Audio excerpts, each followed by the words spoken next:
For our first message today, we have a split sermon from our pianist, Mr. Art Williams, entitled Reality versus Hope. Mr. Williams.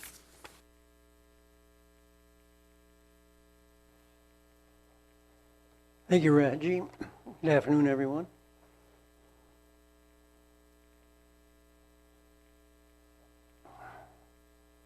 One of the big challenges for Christians is reality versus hope. Hope we could replace with the word faith and believing. Because it seems, actually, since the creation of man, man has been challenged, man has been tried and tested by those forces that are out to deceive. And how man stands up to that is really what this message is about. The challenges that reality placed on us, and how do we, through hope, sustain ourselves and not give up and turn away. We got instructions, right, that were given to mankind, everything from food laws to governmental laws and instruction. And man had challenges right from the get-go, trying to keep some of the most simple ones. And over time, would drift away from them, sometimes because of his own lusts, sometimes because of temptations.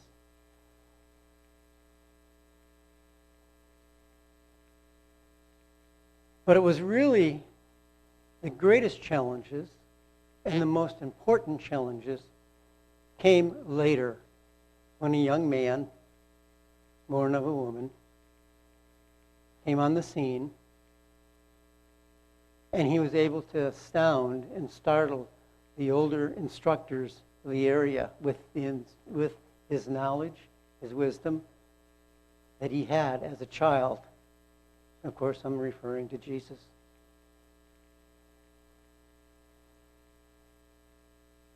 And he challenged them, not necessarily intentionally, but just by doing the activities that he was to do to establish himself and to be a witness to people. In particular, not only his understanding of the Scriptures, which was superior to anybody on earth, but also his ability to do miracles. The ability to do miracles convinced a lot of people, as one of his main adversaries said, a man cannot do this unless it's of God, readily admitting that he had to have God as his assistant, as his inside of him to be able to do this. But they still would not accept it. But the people had hope, and the hope that the people had was one of the chief events or chief situations that motivated his enemies, because they wanted the glory that they received from the people. They wanted that honor. They wanted that prestige. They wanted the people to look up to them. And here was a threat, a man that could walk around and do miracles, touch somebody, or have somebody touch him, and they would be healed if they believed. That was a tremendous threat to them. And even though they understood what he was doing was from a higher power, they wouldn't face the reality that they had to face. They wouldn't grasp the hope that was offered to them, as so many other people did grasp that. And of course, there were others who saw the reality of it, but still didn't accept it. In particular, those who were healed, that were the lepers. And they didn't even thank him for what he did. They experienced the reality of Jesus Christ right before them, and it never sunk in. And it goes on. The challenges were to get worse as time went on. It was Jesus' time to be sacrificed, to be on the stake, His disciples saw that. And there was the reality versus hope, because he told them just days before that he would die, and that their joy and their sorrow would be turned into gladness. But they didn't retain that at the moment of the time. And they still didn't get it when Mary came back from the sepulcher and told him he's not there. Somebody stole his body, or they moved it. He's not there. And when they ran out there, of course, they didn't find it either. And later on, he appeared to them.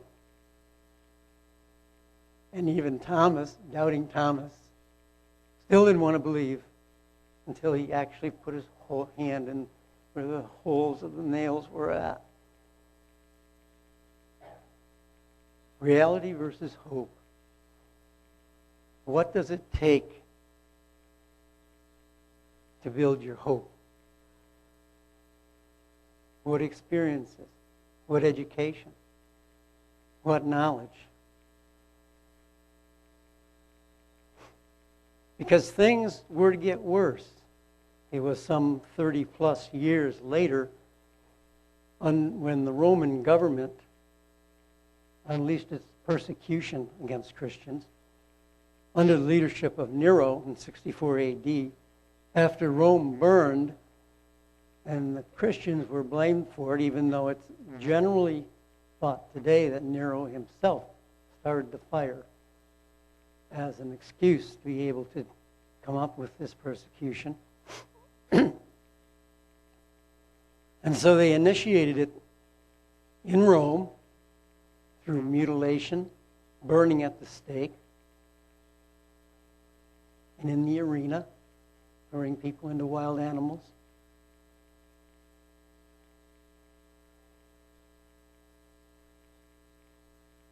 But the persecution wasn't limited just to Rome, because we don't see a lot of it in the scriptures, but the towns in the outlying area would also persecute Christians in their own ways. And part of this persecution came about because they would not accept emperor worship. They were supposed to worship the emperor as if he was a god. They were also supposed to worship the gods of Rome, because the gods of Rome were the ones that made Rome successful and powerful, and why they had all the wealth that they had and all the success that they had in the battlefield. And so the Christians were persecuted. And there were times when that persecution would let up, and then a new emperor would come along and he would reinsert it. And this cycle went on all the way up through until Constantine came on the scene. And of course, he changed things, becoming a Christian himself, supposedly. There's a fly in the ointment with that, because the scripture says no man that has the Holy Spirit of God can commit murder. After Constantine claimed to be a Christian, he killed his former wife, or his current wife, I forget which it was right now. He committed murder. That's an anomaly, and it denies him as ever being a Christian. Our hope lies in the instruction that Jesus gave us.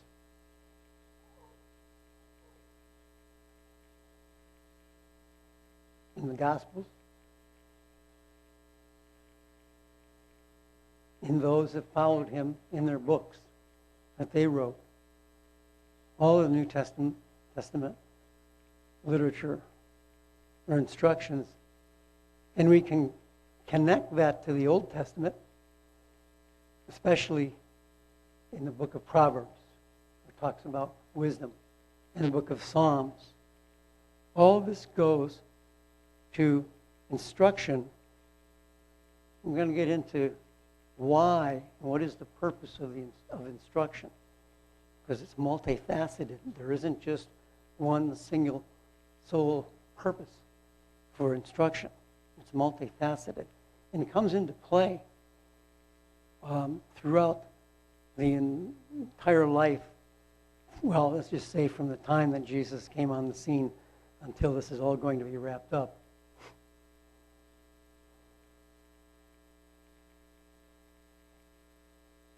Instruction helps us to conduct life in the way that Jesus wants it done here on earth. But it also is a platform for evaluation and testing that he uses to evaluate us.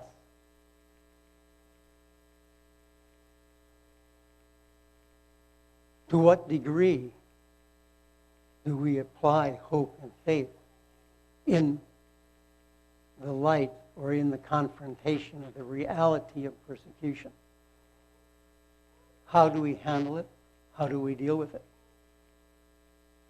And therein, this instruction places responsibility on the individual hearer. You heard the words, respond to them. You heard the words, respond to them. It's called responsibility. It's sometimes very difficult to respond properly, depending on what the nature of the challenge is. And we've all had our challenges. Probably none of us have had it as bad as they did back at the time of Jesus or at the time of Nero and those times. And we are, my mouth is getting a little dry. I had an episode this past week of dry mouth, and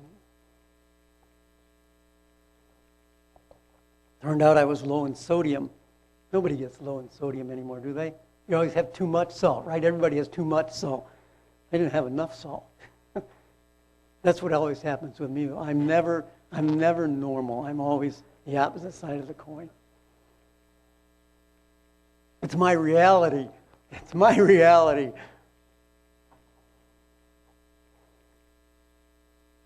But we are blessed in this age because of a promise and a prophecy that was made many, many thousands of years ago.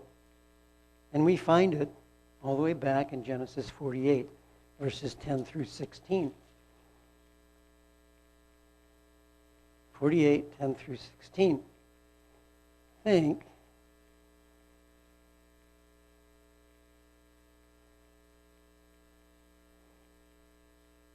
verse 10 says, "Now the eyes of Israel," this is the man named Israel, his name was changed, "were dim for age." Jacob was his name originally. "Were dim for age," so he could not see one of the challenges of reality of old age. "And he brought them near unto him, and he blessed them and embraced them. And Israel said unto Joseph, I had not thought to see your face, and lo, God has shown me also your seed. And Joseph brought them down from between his knees, and he bowed himself with his face to the earth. And Joseph took both of them, Ephraim in his right hand toward Israel, left hand, and Manasseh in his left hand toward Israel's right hand, and brought them near unto him. Israel stretched out his right hand, laid it upon Ephraim's head, and who was the younger, and his left hand upon Manasseh's head, guiding his hands knowingly, for Manasseh was the firstborn. And he blessed Joseph and said, God, before whom your fathers Abraham and Isaac did walk, the God who fed me all my life long unto this day, an angel who redeemed me from all evil, bless the lads, and let my name be upon them, and the name of my fathers, Abraham, and Isaac. Keep this in mind. His name was Israel, children are being blessed, and his father, Abraham, and Isaac. We're going to come back to Abraham with a little information later on. And when Joseph saw that his father had reversed his hands, we know all about how he reversed his hands, and they were straightened back out then. And his father, jumping down to verse 19. And his father refused and said, I know it, my son, I know it. He also shall become a people, and he shall be great. But truly his younger brother shall be greater than he, and his seed shall become a multitude of nations. Those are the blessings that we're under to this day. And it makes life here, up to this point, pretty much absent of any government persecution, like the early Christians suffered in Rome.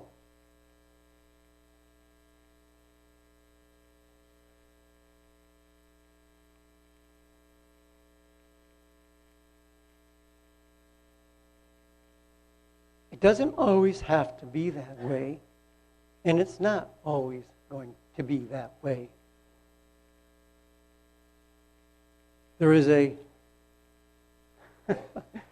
Oh, I'm so forgetful today. I forgot my little article here that I wanted to read to you. It was a statement made by the Pope recently, wherein he had a gathering that he was addressing, and there were no Jews there. But the statement he made was, for all the children of Abraham. And the only people that were there were Muslims, Catholics, and Christians. And it's interesting of the separate identification of Christians versus Catholic was also there. But he issued in 2019 the document of fraternity. And in that document, he says he's in favor. This document was criticized because, and I didn't read the document. I got it off the internet, but I didn't have a chance to read it. It's criticized because he says in there, I'm in favor of one world religion comprised of Catholics and Muslims. Again, Jews are left out, and that probably includes all Sabbath keepers.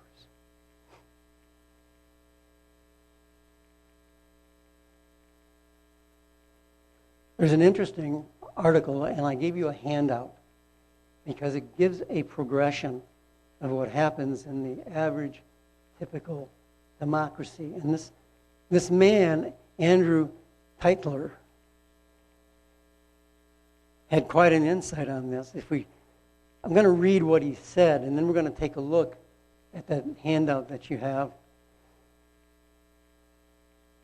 He says a democracy is always temporary in nature. It cannot exist as a permanent form of government. A democracy will continue to exist until the time the voters discover that they can vote themselves generous gifts from the public treasury. And from that moment on, the majority will vote for the candidates who can give them the most from the public treasury. The result will be that democracy will eventually collapse due to physical policy and will be followed by a dictatorship. He goes through a cycle, a sequence by which democracies generally will develop and then fade. He starts with, I'm going to read it first and then we're going to look at the chart. The words are a little bit different from what the chart says. From bondage to spiritual faith. From spiritual faith to great courage. Let me back up to that first point. From bondage to spiritual faith. The majority of those early pilgrims that came to this country came here because they were in bondage and they wanted to escape it. They were under religious persecution, and that was the main reason. Why else would you hop on a ship, sail across an ocean, and you don't even know, just a few years earlier they were saying the earth was flat and you'd fall off the edge. Why would you get on a ship, sail to a country where there isn't any civilization, where there are no homes built waiting for you, there's no food on a table waiting for you, You have to build your homes after you get there, and you got to have your meals prepared for you while you're there. So that's like you leaving church today and say, I'm going to leave my house. I'm going to go out to the plains in western Oklahoma, and that's where I'm going to live. Oh, I don't have a house yet. Well, that's all right. I'll find something. I don't have food with me. Oh, that's all right. I'll find something. It's a lot of faith. That's a lot of hope. That's a lot of stress in reality to make you do that. You don't do that because things are good at home. So from bondage to spiritual faith, starting with the immigrants that formed this country. From spiritual faith to great courage. Wow, and they had that too, didn't they? Great courage to be able to come here, not knowing what they were going to run into. And from courage to liberty. Yes, it took a revolution and hundreds of years to do it. Well, liberty was apprehended, if we can use that word. And from liberty to abundance, and from abundance to selfishness, and from selfishness to complacency, and from complacency to apathy, and from apathy to dependence, and from dependence back into bondage. Now, the chart's a little bit different. I want to go through the chart because there's a he made a statement on the chart here, that is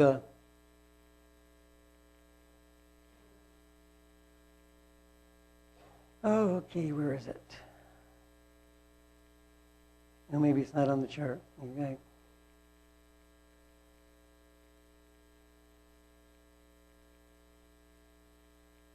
Under bondage, and he has it in the off to the side. He has. I'm going to put my glasses on. I have my music glasses on right now. That's why I can't see. Got to put my regular reading glasses on. Now I can see. Bondage. When you're under bondage, people oppose the conditions, and that's exactly what happened in Europe, but they couldn't manually or militarily fight it, so they fled. And searching for unity under faith, they have a deep moral gathering, and they fight for their freedom and prosperity, and freedom is achieved going around the graph, the diagram that you have going in the clockwise direction. And then it turns in our more modern day to the abundance of things, beginning with perhaps Mr. Ford's idea to make cars for everyone off an assembly line and getting them so low in price that anybody and everybody could buy them. The beginning of abundance. Abundance for everything. Selfishness is the next thing because it's all about my stuff and me. It's all about me and my stuff. You see that every day. You see it on television ads. You see it in just every place. And then it goes complacency because you have entitlement and self-absorption. Entitlement. Have you been watching any ads on television lately? Get what you deserve. Get what you're entitled to. You should have this now, and you deserve it. Especially the ads that are associated with Medicare and the insurance policies, all the Advantage insurance policies, with always being the center of attraction being some well-known personality, whether they're a sports figure or perhaps an actor or an actress. And so you go into entitlement. And what does entitlement breed? Next item on the chart. Personal responsibility is lost. It's not my fault. Watch some of the court programs, and you just listen and hear all of the excuses that people have. I mean, it can be as clear as your nose on your face that this person did this, the result was that, and there's no other. But last week, you have to understand, last week my brother was in the hospital. What's that got to do with you crashing into the guy's car 5 days later? And then you won't pay the guy for the damages. That's just one very easy aspect of lack of responsibility. But that also is blatant. It's even blatant up into the government issues, government places. Freedom, it will be centralized and independence controlled. Can anybody think of a good example of that right now facing us? Perhaps a mandate issued by the President, Biden? Every person will get a vaccination or you will lose your job. Controlled independence.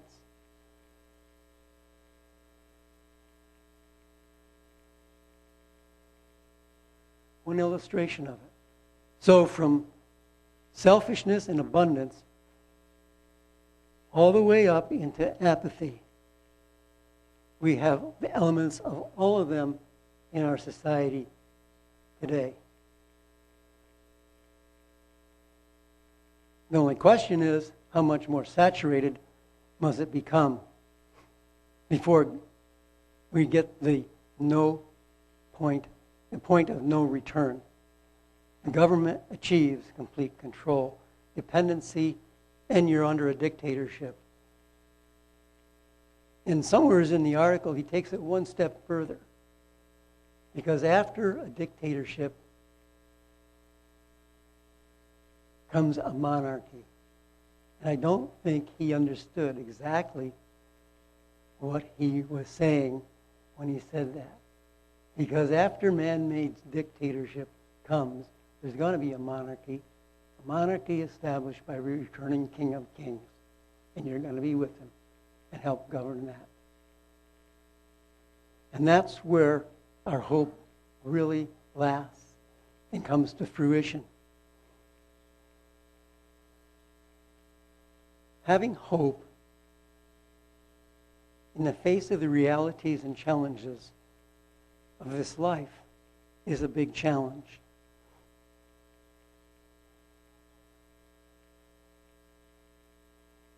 I don't know that I'll turn to it, but in Psalm, I referenced it several times, and I think others have too. In Psalm 27:14, it says, "Wait for the Lord; He will strengthen your heart." It's a song by David. He repeats it. He says, "Wait, I tell you, on the Lord." And indeed, it is true. And one of the, I think, my favorite scriptures, and I have many of them, is back in 1 Kings 3. And this is Solomon was taking charge of the government. Verse 3, "And Solomon loved the Lord, walking in the statutes of David his father. Only he sacrificed and burned incense in high places. And the king went to Gibeon to sacrifice there, for that was the great high place. 1,000 burnt offerings did Solomon offer upon that altar. In Gibeon, the Lord appeared to Solomon in a dream by night. And the Lord said, 'Ask what I shall give you.' And Solomon said, 'You have shown unto my servant David, my father, great mercy, accordingly as he walked before you in truth and in righteousness and in uprightness of heart with you. And you has kept him for this great kindness, that thou hast given him a son to sit on his throne as it is this day. Now, O Lord my God, you have made your servant king instead of David, my father. And I am but a little child," it says. "I am but a little child." What did Jesus say about unless you become like a little child? "I know not how to go out or to come in. And your servant is in the midst of your people whom you has chosen, a great people who cannot be numbered or counted for multitude. Give therefore your servant and an understanding heart to judge the people. One of the keys for negotiating the challenges of reality versus hope is looking to God to strengthen your heart and praying and asking for an understanding heart so that you can judge the decisions that are before you, as Solomon says here, continuing in verse 9, that I may discern between good and bad. Discerning between good and bad, and also having the strength to follow through on the decision. So you've got the strengthening of the heart for will, and the knowledge and understanding for ability. Will and ability. I want to turn over and conclude in Ezekiel.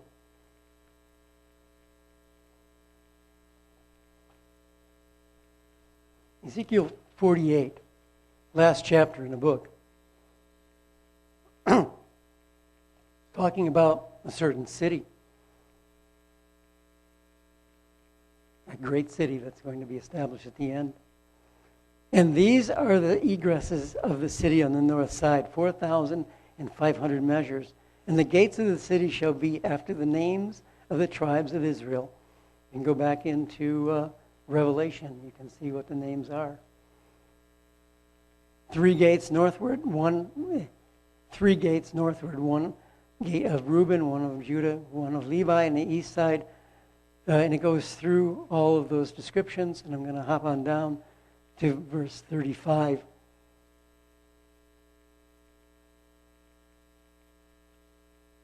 After going through the north, south, east, and west sides of the gate, it gives a summary statement about the size of the city, 18,000 measures. And then this is my key point that I want to get to. And the name of the city from that day shall be, the Lord is there.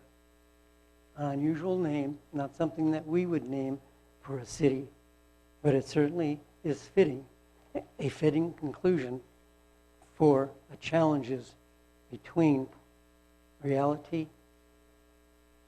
and hope.